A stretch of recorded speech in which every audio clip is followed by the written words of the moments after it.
To create a date filter, click on the filter icon and click on the plus to add a filter and name it as date filter. Select OK. And we'll go to the settings, and under the settings we'll configure this filter.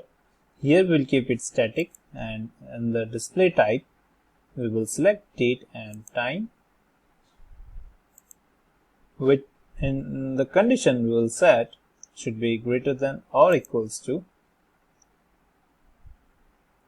and we'll go to the link filter and widgets. So here in layer we will select layer 1, and in tab we'll select tab 1. We'll select the widget and we'll select the order date, so that the filter should apply on the order date.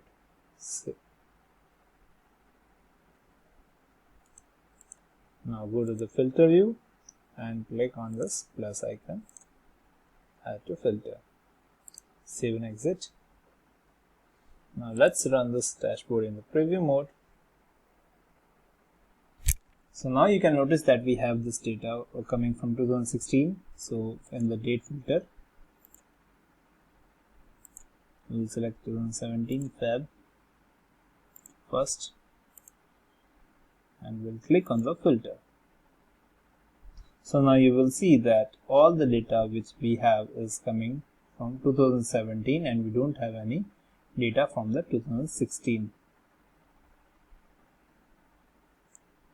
So this way you can create the date filter.